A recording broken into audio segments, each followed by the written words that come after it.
ClubhouseNews.com. You're tuned into Clubhouse News Weekend for the week ending Saturday, July 26th. I'm Gabriella. And I'm Angelo. Ever since Ukraine's protesters removed their pro-Russia president in February, Russia has been arming rebels in the democratic country to take over regions of the nation. It's part of Russia's tug-of-war with the USA and Europe for global influence that traces its origins to the Cold War from 1946 to 1991. Last week, Malaysia Airlines Flight 17 was shot down as it passed over Ukraine by what many believe are Russian-trained rebels. The pro-Russia rebels continue to deny involvement with this tragedy, and now the USA and Europe are pressuring Russia to end the conflict with Ukraine so that investigators can work in peace. On Tuesday, rebels finally handed over the black boxes, devices that record data on aircraft, to Malaysian officials. Investigators and world leaders hope the information on the black boxes will reveal the truth behind this terrible event.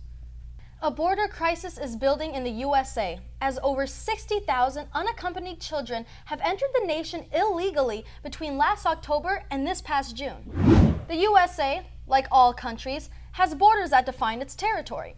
Countries draw these lines to clearly mark where their government can enforce laws. People from other countries often immigrate to the USA because of its unique freedoms and opportunities, but there's a long waiting list with millions of people on it. So some foreign citizens try to enter illegally. Unfortunately, this creates a tough issue for law enforcement. Do we send them back, since they broke the law? Do we help them become legal citizens, but risk weakening the law? There's no easy answer, especially as thousands of children enter illegally from Guatemala, Honduras, and El Salvador. This week, Texas Governor Rick Perry announced that he is planning to deploy 1,000 National Guard troops to secure his state's border with Mexico.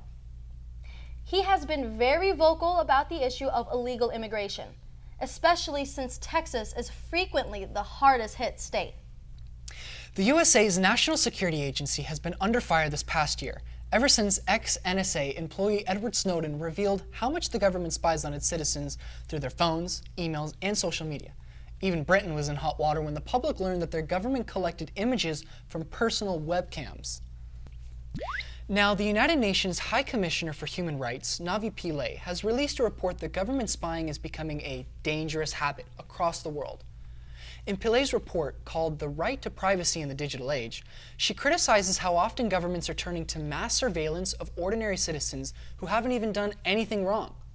She called for stronger laws to limit how often and how deeply governments can snoop on personal data, and is concerned that private companies are being strong-armed into providing user information. Even though governments claim that what they're doing is legal and helps them catch terrorists and criminals, Pillay wants them to prove that the invasion of privacy is for a good reason and not actually illegal.